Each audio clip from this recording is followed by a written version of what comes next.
The transport shuttle shook hard as it locked into the docking clamps of the Allied warship Steadfast Horizon. Katie Marsh grabbed the overhead rail and steadied herself while the soldiers around her barely moved. It was easy for them not to move. Most of them weighed 3 or 4 times what she did. She looked around the shuttle bay at the other recruits filing out. A pair of Dralith warriors ducked through the hatch, their bony ridged skulls nearly scraping the ceiling. Behind them came 3 Vethkai shock troopers in their natural armor plating, thick as tank hulls, their 4 eyes scanning the bay with mechanical precision.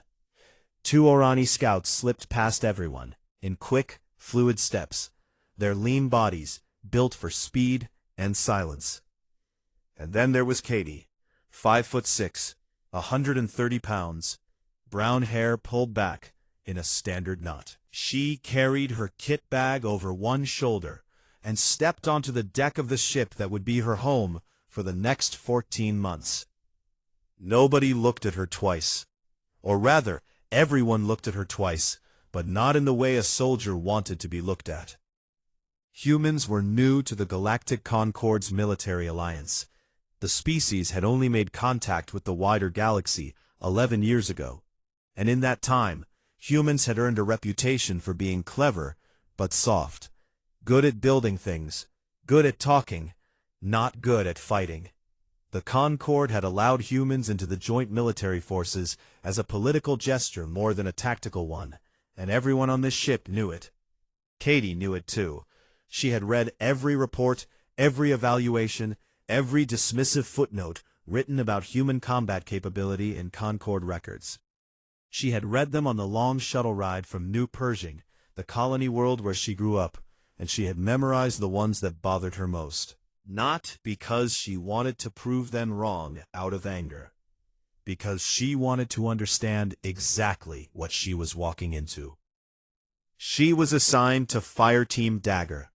The squad leader was a Dralith named Gorvon, and he was everything the Dralith were supposed to be.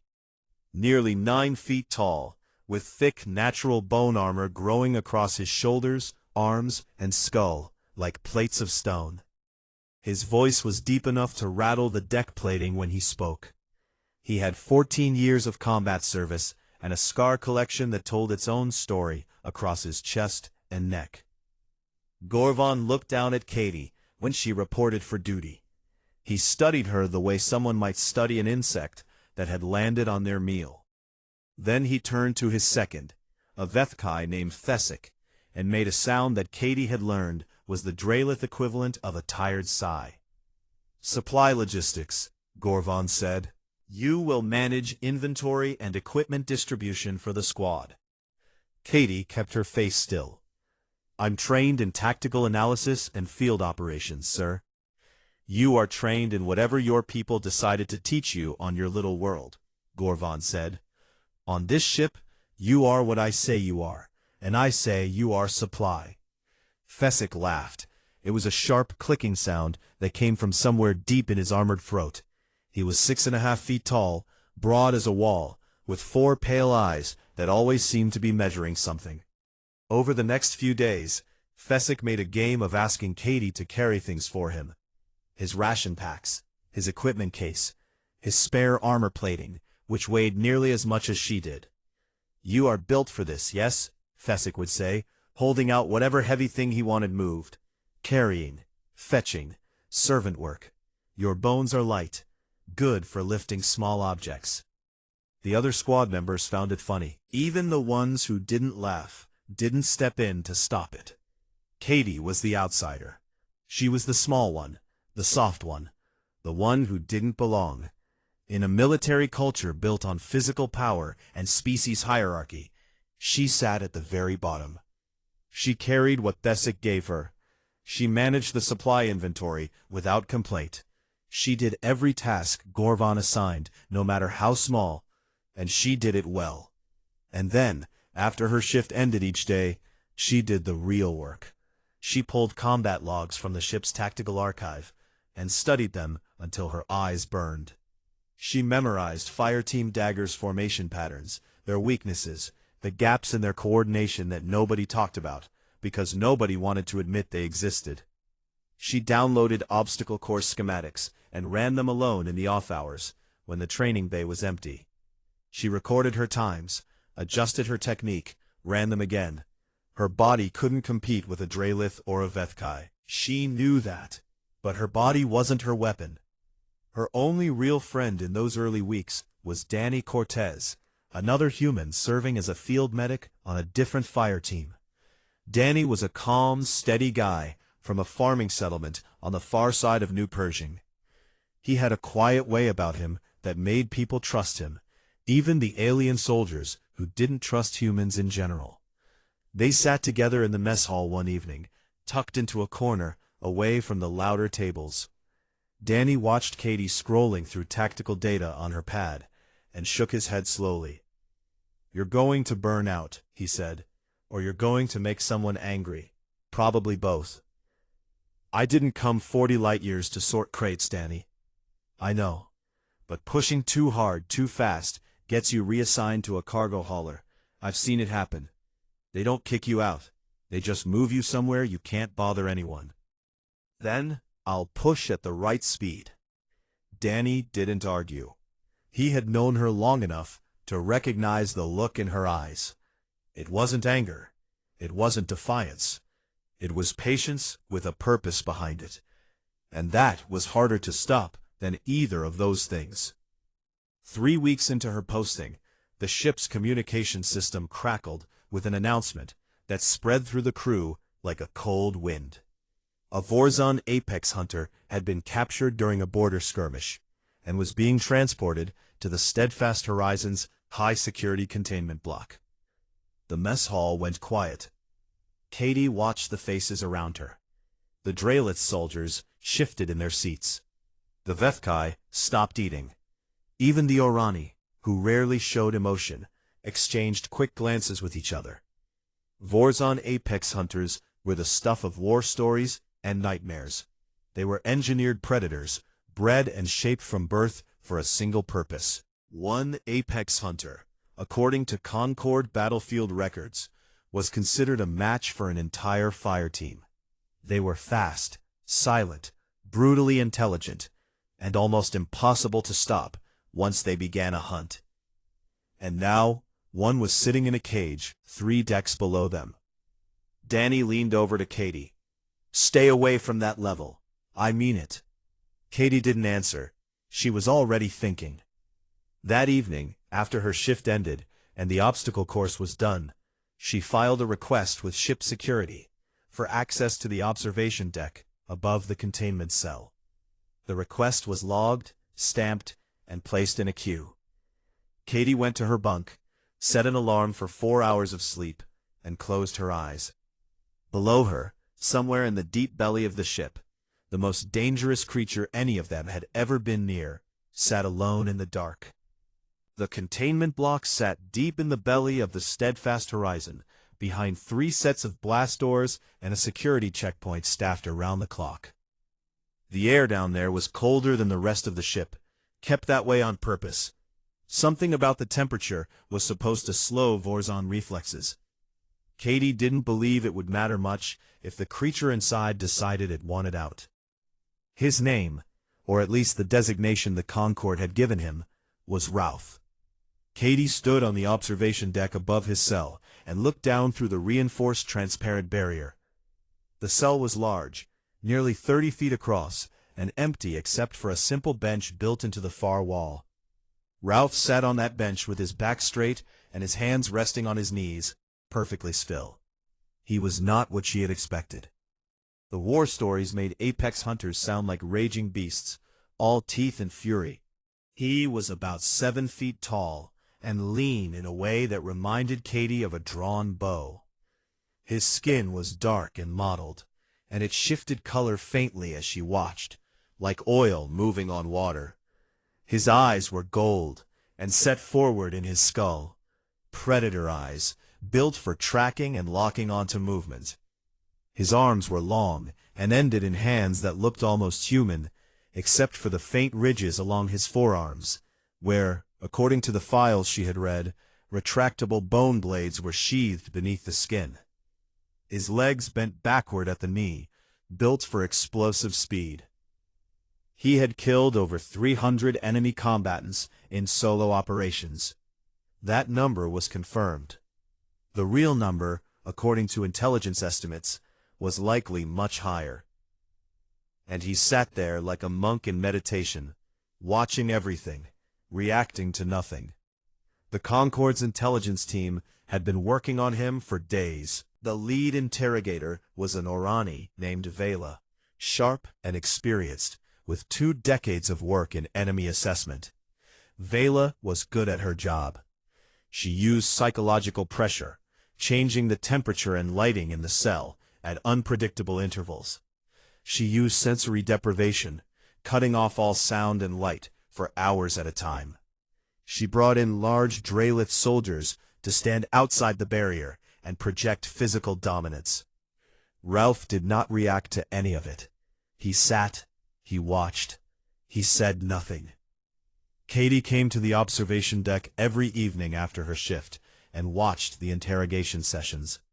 She brought a data pad and took notes, not about what the interrogators were doing, but about what Ralph was doing. The small things. The things nobody else seemed to notice. His skin color shifted slightly when certain subjects came up. Not the big topics like military positions or fleet movements. When Vela mentioned tactical scenarios or battlefield formations, a faint ripple of darker color moved across his shoulders. When the Draelith soldiers postured and growled, his skin stayed flat and unchanged. He didn't care about displays of strength. They bored him. His eyes tracked movement in a specific pattern. He wasn't watching the interrogators the way a prisoner watches a guard. He was cataloging them, measuring their speed, their reach, the distance between them and the nearest wall. He was running calculations behind those gold eyes, not out of fear, but out of habit. He was a predator, and predators never stopped assessing. And there was something else. Twice during the sessions, Vela had done something competent. Once she anticipated his line of sight and repositioned herself before he tracked her. Once she identified a false tell he had planted and called it out. Both times, a micro-expression crossed Ralph's face. His eyes narrowed slightly. His head tilted a fraction of a degree. It was the closest thing to interest he had shown since arriving on the ship. He didn't respect force. He respected skill. Katie wrote her observations into a formal analysis report and submitted it to Vela through proper channels. She outlined her theory. Vorzon's social hierarchy, based on the limited anthropological data the Concorde had gathered, was not built on dominance through aggression. It was built on demonstrated capability. The strongest Vorzon was not the one who roared the loudest. It was the one who proved they could do what others could not. Vela read the report. She set it aside and didn't respond. 3 days later, when the interrogation had produced nothing new, Katie submitted the report again with additional observations. This time, Vela sent a short reply. Your input has been noted, recruit. Gorvon heard about it through the crew gossip network, which moved faster than light on a warship. He brought it up in the mess hall, in front of the entire fire team, his deep voice carrying across the tables. The human thinks she can talk to the monster, he said, and the laughter that followed was loud and long. Katie sat through it. She ate her food. She went back to her bunk and filed a formal request for a direct meeting with the prisoner. Denied. She filed again the next day. Denied. On the third request, something changed. Commander Lyra Sohn, the ship's commanding officer, called Katie to her office. Sohn was human, one of the very few who had risen to a senior command position in the Concorde military. She was in her late 40s, with short gray hair and eyes that had seen more than they showed. She had earned her rank the hard way, in a system that didn't want to give it to her. You've been persistent, Sohn said. Yes, ma'am. The intelligence team has gotten nothing from this prisoner in 9 days. Vela is one of the best in the fleet, and she's hitting a wall. So either you've noticed something she hasn't, or you're wasting my time. Sohn studied Katie's face. Which is it? He doesn't respond to pressure because pressure is meaningless to him, Katie said. His species doesn't build respect from the top down. They build it from proof. You have to show him something worth paying attention to before he'll give you anything back. Sohn was quiet for a long moment. Then she pulled up a security authorization on her terminal. 15 minutes, she said. Monitored at all times. Kill switch active on the containment field. If anything goes wrong, you're out and the field collapses. Understood? Understood. Katie walked into the observation room adjacent to Ralph's cell 20 minutes later. Her heart was beating fast, but her hands were steady. She could feel the eyes of the security team on her through the monitoring cameras. She could feel Ralph's eyes on her through the barrier. She sat down at the small table in the observation room. She pulled out her datapad and loaded a tactical simulation. The Korath Crossing, a famous scenario used in Concord War colleges. It was considered unsolvable. Every cadet attempted it at some point. None of them succeeded. The scenario involved a retreating force trapped between two advancing enemy formations, with limited resources, bad terrain, and no reinforcements. There was no known winning solution. Katie began working on it. She moved unit markers on the display, tested flanking options, calculated resource allocation. She didn't look at Ralph. She didn't speak to him. She worked. For 14 minutes, the cell was silent, except for the soft tap of her fingers on the display. Ralph watched her. He didn't move from his bench, but his gold eyes followed every decision she made on the tactical display. His skin shifted slowly through shades of charcoal and deep bronze, colors she couldn't yet read, but could feel meant something. In the final minute of her allotted time, Ralph stood up. He walked to the barrier. He was close now, close enough that she could see the fine texture of his skin and the faint scars crossing his forearms, where the bone blades had deployed and retracted 1,000 times. He raised one long finger and pointed at her display. "Wrong flank," he said.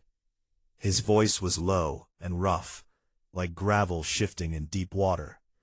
These were the first words he had spoken in 9 days of captivity. The security team on the monitors went rigid. Katie could feel the tension through the walls. She looked at the display. She looked at where he was pointing. She nodded slowly. She adjusted the flank.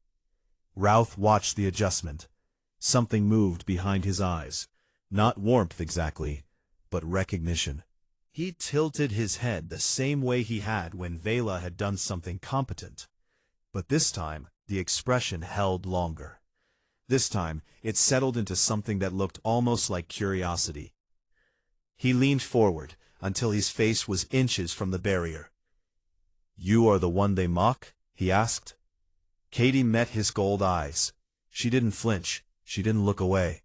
"Yes," she said. Ralph held her gaze for a long, still moment. Then something shifted in his expression, something she would only understand much later. It was the first faint edge of respect, and for a Vorzon apex hunter, that was the beginning of everything. The news moved through the steadfast horizon like fire through dry wood. The human recruit had gotten the Vorzan to speak. 9 days of professional interrogation by the best intelligence officer in the fleet had produced nothing, and a supply clerk with a datapad and a puzzle had broken through in 15 minutes. Vela took it professionally, which meant she was furious, but kept it behind her smooth Irani features. She reviewed the monitoring footage 3 times, wrote a detailed report, and then requested a meeting with Commander Sohn. Whatever was said in that meeting stayed between them, but the result was clear. Katie Marsh was authorized to continue supervised interactions with the prisoner under strict protocols, with Vela observing every session from the security room. Katie went back the next day, and the day after that, and the day after that. She didn't interrogate Ralph. She didn't ask him about troop positions or fleet movements or the military structure of his people. She talked to him. Or rather, she worked in front of him and let him choose when to talk. Sometimes he said nothing for the entire session. Sometimes he offered a single comment about a tactical problem she was working on. Once, he corrected her pronunciation of a Vorzon word she had been practicing, and the sound he made afterward might have been the closest thing his species had to a quiet laugh. Slowly, piece by piece, the story came out. Not because Katie pulled it from him, but because he decided to give it to her. Ralph had not been captured. He had allowed himself to be taken. His hunting pack, a unit of 6 apex hunters, had been deployed by a Vorzon splinter faction called the Pale Reach. The Pale Reach was a warlord clan that had broken from the main Vorzon governing body years ago, led by ambitious commanders who used apex hunters as disposable weapons. Ralph's pack had been sent into a border region on what was supposed to be a strike mission against a Concord supply depot. But the mission was a setup. The Pale Reach had made a deal with a rival faction, trading the hunting pack's location in exchange for territorial concessions. Ralph's pack walked into an ambush. 5 apex hunters died in the first 60 seconds. Ralph survived because he was faster than the others, and because something in him, some deep predator instinct, had sensed the trap a heartbeat before it closed. He fought his way out alone, wounded and burning with a rage that his species felt the way humans felt grief, as a deep and physical thing that sat inside the chest and would not leave. He had no loyalty left to the Pale Reach. He had no pack. He had no purpose. And for a Vorzon apex hunter, that was a death sentence. He explained it to Katie in his sparse, blunt way during their 5th session. Without a hunt, without a directive, without a leader he considered worthy of following, his neurology would begin to collapse. His species called it the dimming. It started with a loss of focus, then a loss of coordination, then a slow fade of consciousness until the hunter simply stopped functioning. It was not a disease, it was a design feature. Apex hunters were built to serve a purpose, and without one, their biology shut them down. How long? Katie asked. Months, perhaps less. And if you find a purpose? Ralph looked at her with those steady gold eyes. Then I hunt again. Katie asked him the question that had been forming in her mind for days. What makes a leader worthy, in your eyes? Ralph was quiet for a long time. When he spoke, his voice was lower than usual, and his skin had shifted to a color she hadn't seen before. A deep and steady blue that she later learned meant honesty among his kind. Not the strongest. The one who sees the whole field and still chooses to step onto it. Katie sat with that answer for a while. She didn't push further. She left the session and went back to her bunk and lay in the dark, thinking about what it meant to be chosen by something that could kill everyone on this ship. 2 days later, the thinking stopped and the real work began. The Steadfast Horizon received priority orders from Concord Command. A Pale Reach strike force had seized a listening post on a frozen moon called Heldera 4. The post was a remote signals intelligence facility, lightly defended, staffed mostly by civilian researchers and a small security detail. The Pale Reach had taken 47 hostages and fortified the facility. Concord intelligence believed the attack was meant to draw out a larger fleet response, but the hostages made a cautious approach impossible. A direct rescue operation was being planned.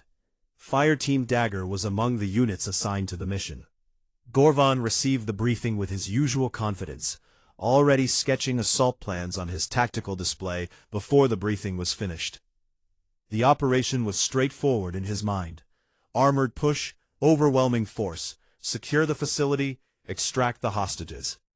Katie studied the same briefing materials and saw something different. She saw the terrain data for Heldara 4 and the way the Pale Reach had positioned their defenses. She saw the Deadman explosives wired to the hostage area, designed to detonate if the facility was breached by force. She saw a trap inside a trap, the same kind of thinking that had killed Ralph's hunting pack. She went to Commander Sohn with a proposal that she knew would sound insane.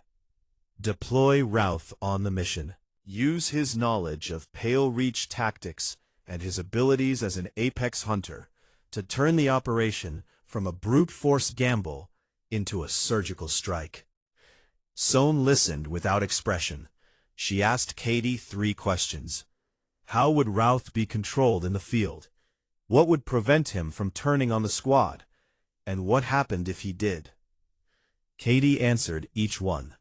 Ralph would operate on a bonded command structure, following Katie's tactical direction.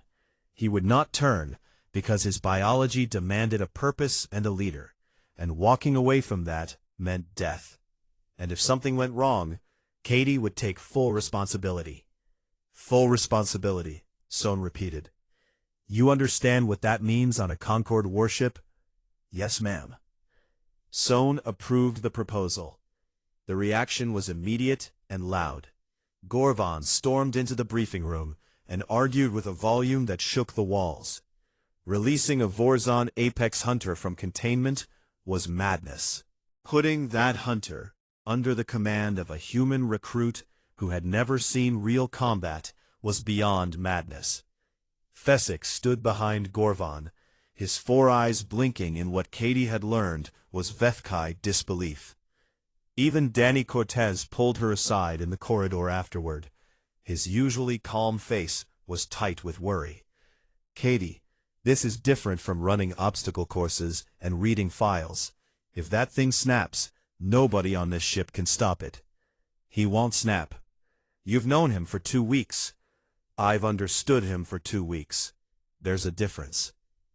Danny looked at her for a long time. Then he nodded, not because he agreed, but because he knew she had already made her choice, and nothing he said would change it.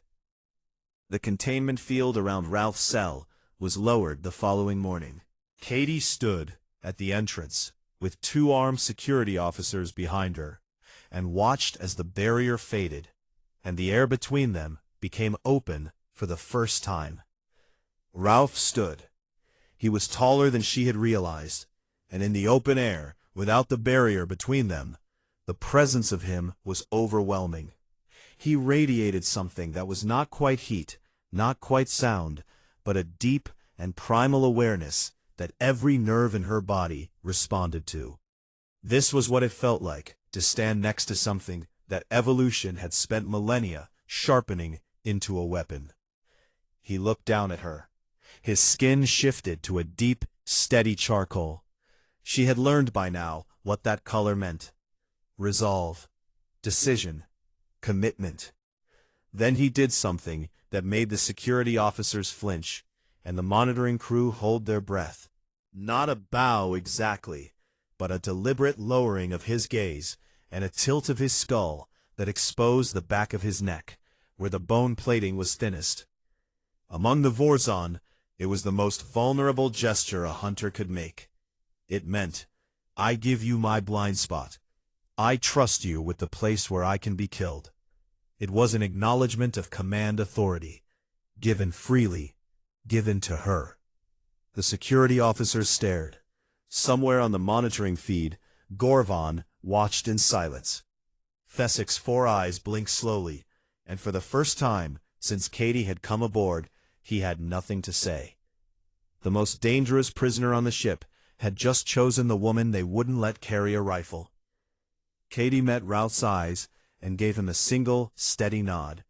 Let's get to work, she said. The drop pods hit the surface of Heldera 4 like iron fists punching through frozen air. The moon was a miserable place, covered in gray ice and thin atmosphere that howled between jagged rock formations. Visibility was low. The temperature was far below anything a human body was designed to handle. And even inside her thermal suit, Katie could feel the cold pressing against her like a living thing. The assault force spread out across the landing zone in practiced formation. Gorvan's fireteam dagger moved toward the eastern approach, heavy and loud. their armored boots cracking the ice with every step.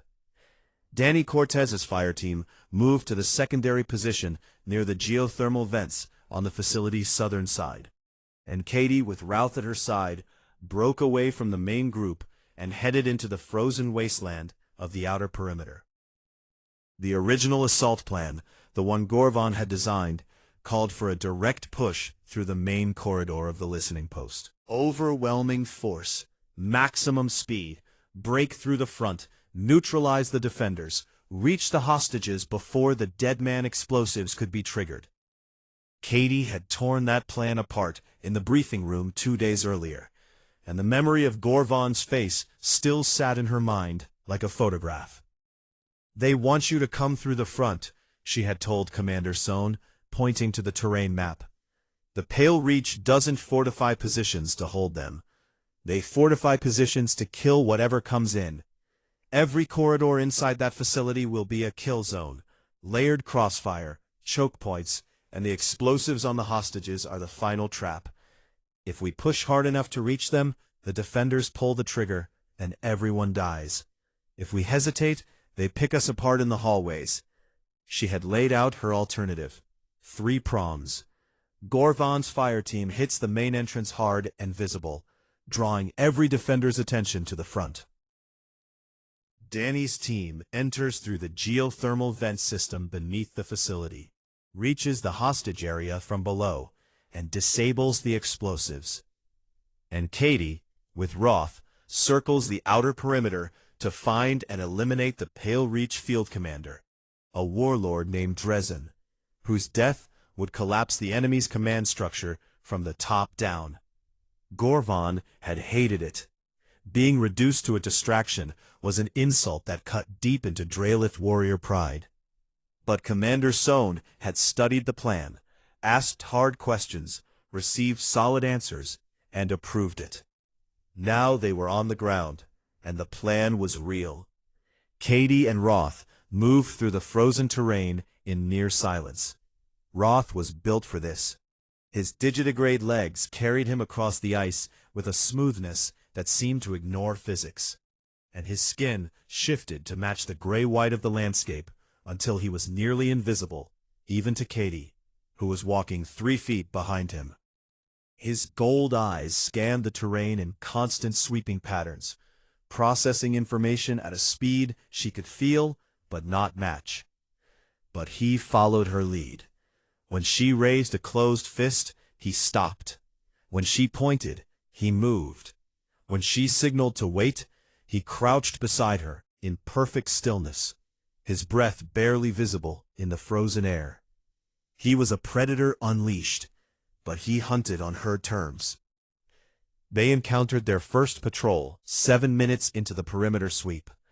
3 Pale Reach soldiers, Vorzon regulars, not apex hunters, moving along a ridgeline with their weapons up. Routh saw them first. His skin went dark, and the bone blades in his forearms shifted slightly beneath the surface, ready to deploy. He looked at Katie. She held up a closed fist. "Wait." The patrol moved along the ridge, scanning the terrain below. They passed within 40 feet of Katie and Routh's position. One of them paused and turned his head, nostrils flaring, testing the air. Vorzon's senses were sharp, and for a moment Katie felt her heartbeat loud in her own ears. The soldier turned back and kept walking. The patrol moved on. Katie released the fist and pointed forward. They moved. Behind them, the assault on the main entrance had begun. Katie could hear the distant thunder of Gorvon's charge through her comm unit, the heavy crunch of Drelith warriors hitting the fortified entrance, the sharp crack of Vethkai weapons fire. The Pale Reach defenders responded exactly as she had predicted, pulling forces toward the front, filling the corridors with fire. Danny's voice came through on the secondary channel, quiet and steady. Vent access secured, moving to hostage level, encountering automated sentry drones. Katie had anticipated the drones. She had briefed Danny on the countermeasures, small electromagnetic disruptors, built from modified medical equipment, that would scramble the drone's targeting systems at close range. She heard the buzz and pop of the disruptors firing through the comm, followed by Danny's calm report. Drones down. Proceeding. Katie and Ralph reached the outer edge of the command area. Through her tactical display, she could see the layout of the facility's upper level, where Dresden had established his position. The warlord was smart enough to stay away from the front lines and let his soldiers die in the corridors, while he directed operations from a fortified room near the facility's communication array. He was surrounded by 4 elite guards, hand-picked Vorzan warriors, each one a veteran of dozens of engagements. Getting past them by force would be costly, even for Ralph. But Katie had a different plan. She turned to Ralph and spoke quietly. "The challenge call. Can you broadcast it from here?" Ralph's gold eyes fixed on her. His skin shifted through several colors in rapid succession, something she had never seen before. A Vorzan expression of genuine surprise. "You know about the challenge call," he said. It was not a question. "I've been reading everything about your people that exists in Concord records. The challenge call is an ancient combat ritual. If a hunter issues it within range of a warlord, the warlord is bound by cultural law to respond. Refusing means losing all authority over his soldiers." Ralph was still for a moment. Then his skin settled into that steady charcoal of resolve. "You want me to call him out. I want you to call him out, but you won't be the one fighting him." This time the surprise on Ralph's face was visible, even without reading his skin colors. His head tilted, and for a long moment he simply looked at her, the gold eyes searching for something. "You," he said. "Me." Ralph could have argued.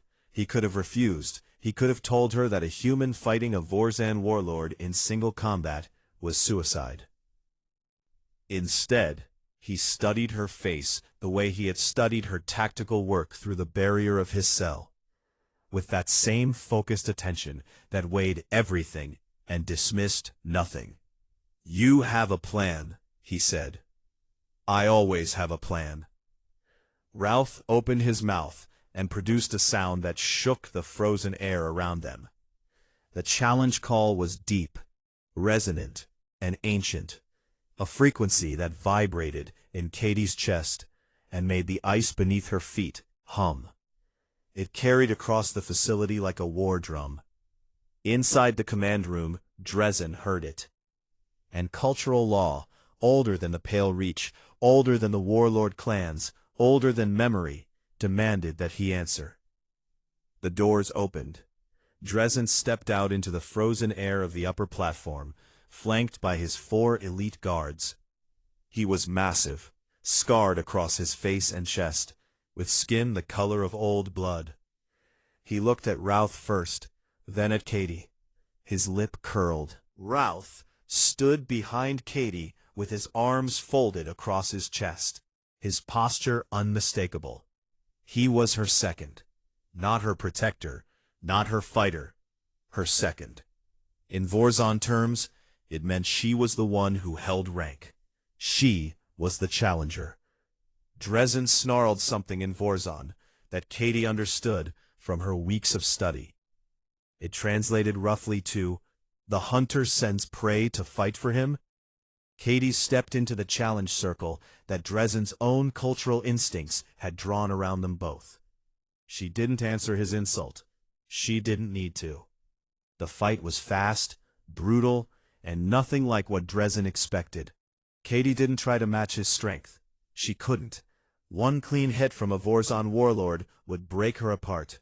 Instead, she used everything she had spent weeks preparing. She had memorized the terrain of the upper platform during her tactical briefings.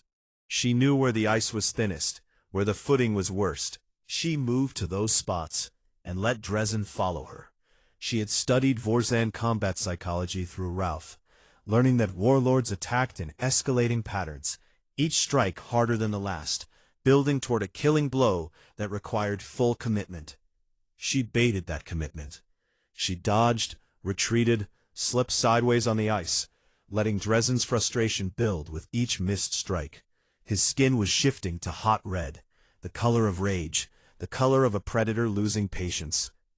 When he finally lunged with everything he had, his full weight driving forward on the slick ice in a killing charge, Katie sidestepped and activated the device strapped to her forearm, a modified shock unit that Danny had helped her build from medical defibrillator components. She drove it into the gap between Dresden's chest plates as his momentum carried him past her. The shock hit him like a hammer. His muscles locked. His legs went rigid on the ice. He went down hard, skidding across the frozen platform and slamming into the railing at the edge. Katie walked to where he lay. She was breathing hard. Blood ran from a gash on her left arm, where one of his strikes had grazed her. Her legs were shaking beneath her, and she knew that if he got up, she wouldn't survive a second round. But he didn't get up. He lay on the ice, stunned and gasping, and looked up at her with eyes that held something she recognized. Not fear, understanding. He had been beaten by someone who saw the whole field. Katie turned to the elite guards. She turned to the pale Reach soldiers who had come running at the sound of the challenge call and now stood frozen at the edges of the platform. She looked at each of them. Then she spoke. In Vorzon, in the ritual words that Routh had taught her, the words that ended a hunt. The field is closed. The hunt is finished. One by one, the soldiers lowered their weapons. Below them, Danny's voice came through the comm. Explosives disabled, hostages secured, all 47 accounted for. Katie closed her eyes. The cold bit into the wound on her arm. The wind howled across the platform. Somewhere behind her, she heard Ralph make a low sound deep in his chest that she had never heard before. Later, she would learn it was the Vorzon sound for pride. The medical bay on the steadfast horizon was quiet when Katie woke up. The overhead lights were dimmed to half, and the soft hum of the ship's systems was the only sound. Her left arm was wrapped in a healing sleeve that pulsed warm light into the gash Dresden's strike had torn across her skin. It would scar. The medics had offered to prevent that, but she had told them to leave it. Danny Cortez was sitting in a chair beside her bed, his feet up on a supply crate, reading something on his datapad. He looked up when she stirred. 47 hostages, he said, all alive, all safe, 0 civilian casualties. Katie let that settle into her. It was the number that mattered more than anything else. How's Gorvan? She asked. Bruised. His squad took heavy fire at the main entrance, but no fatalities. He's been very quiet since we got back. Danny paused. That's unusual for him. And Ralph? They offered him quarters, but he said he preferred open space. I think he's meditating, or whatever his species does when they're processing things. The security team is watching him, but honestly, I don't think anyone on this ship is worried about him anymore. Not after what they saw on those helmet cameras. The helmet camera footage from Heldara 4 had been reviewed by Commander Sohn and her senior staff within hours of the team's return. Katie hadn't seen it yet, but she knew what it showed. It showed Routh, a Vorzon apex hunter, the most dangerous solo predator in known space, following hand signals from a human woman half his size. It showed him waiting when she told him to wait, and moving when she told him to move. It showed him standing behind her, with his arms folded, while she stepped into a challenge circle against a warlord who outweighed her by 300 pounds. And it showed her winning.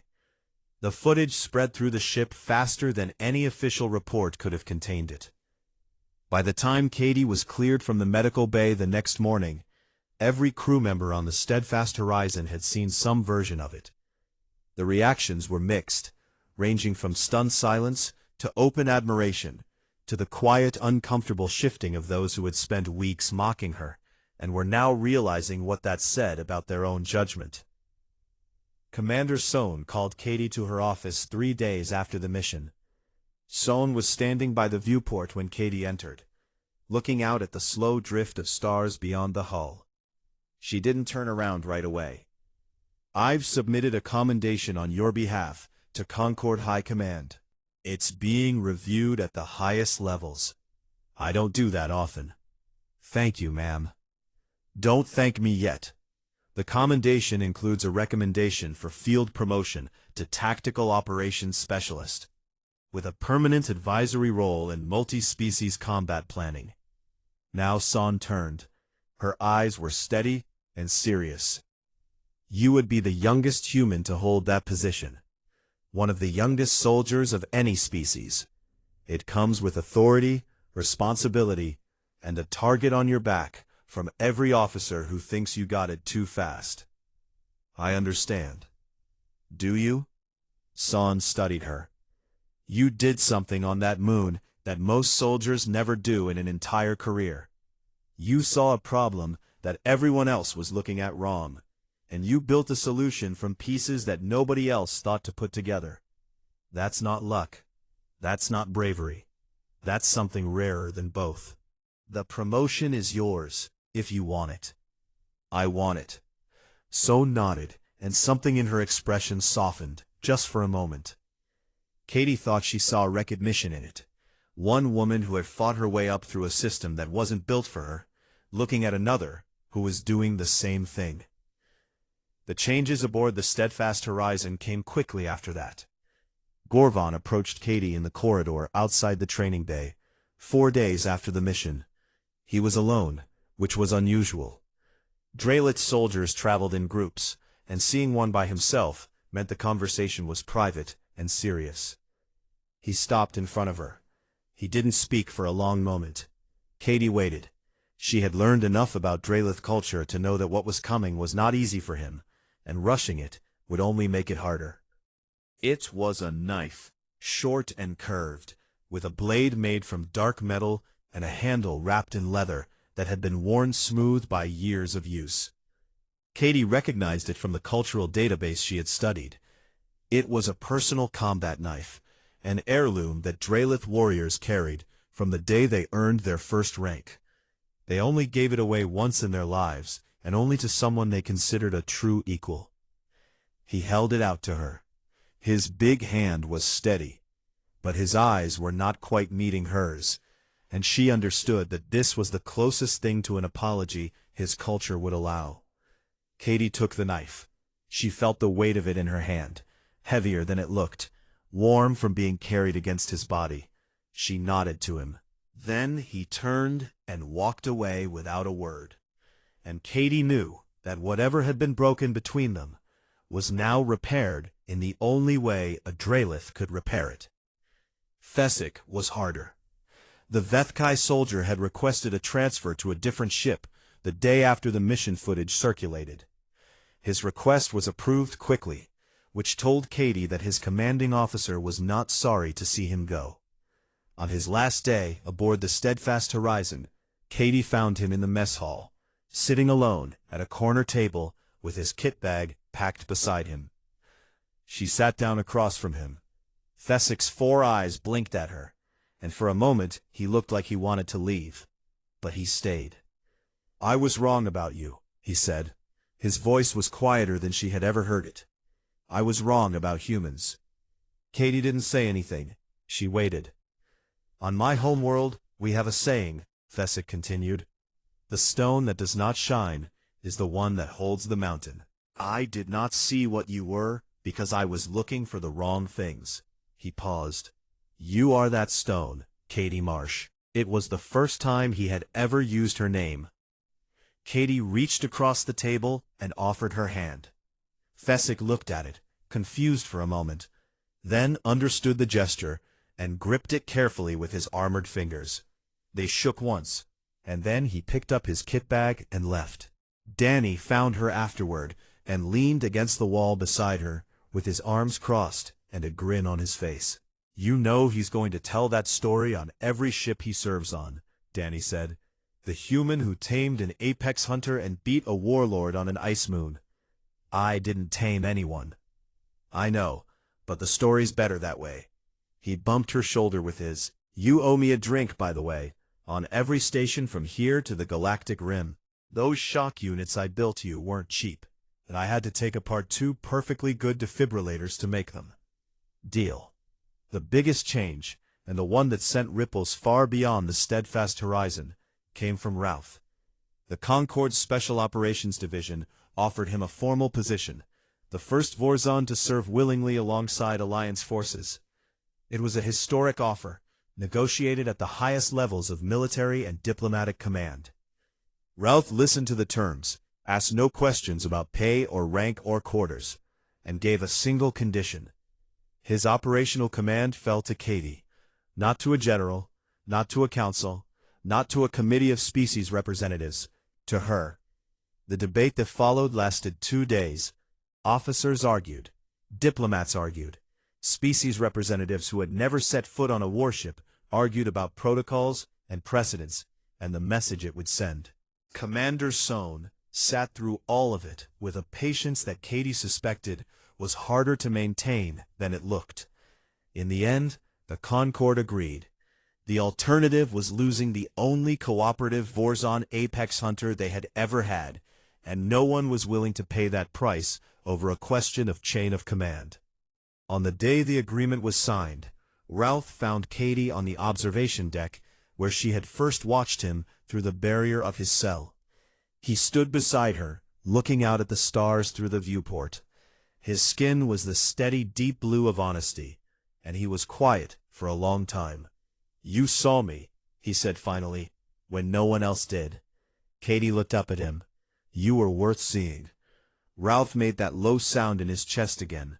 The one she now knew meant pride, but this time there was something else in it, something warmer, something that, in a creature built for war and death, felt remarkably like belonging. 2 weeks later, a new rotation of recruits arrived aboard the steadfast horizon. They shuffled out of the transport shuttle with wide eyes and nervous energy. A mix of species from across the Concorde, each one trying to look tougher than they felt. A young Orani recruit, barely old enough for service, spotted 2 figures walking down the main corridor ahead of them. One was a human woman, not particularly tall, brown hair pulled back, a curved Drelith knife on her belt, and a scar visible on her left arm. The other was a Vorzon, 7 feet tall, dark-skinned and gold-eyed, moving beside her with a fluid ease that made the air around him feel dangerous. They walked in tandem, close and comfortable, their strides matched in the practiced way of soldiers who had bled together. The human was reviewing something on a tactical display, speaking quietly. The Vorzon listened, his head tilted toward her, and nodded once. The young Orani turned to a companion and whispered, "Is that really a human?" A passing crew member, one of Gorvon's Drelith soldiers, overheard the question. He didn't slow down. He didn't look back. He just answered in a low voice that carried the weight of someone who had learned something the hard way. "That's not just a human. That's the one the hunter chose." Katie and Ralph continued down the corridor, shoulder to shoulder, already planning their next mission. Neither of them looked back. They didn't need to. The laughter had stopped a long time ago, and in its place was something that no one on this ship, or any ship in the fleet, would ever mistake for weakness again.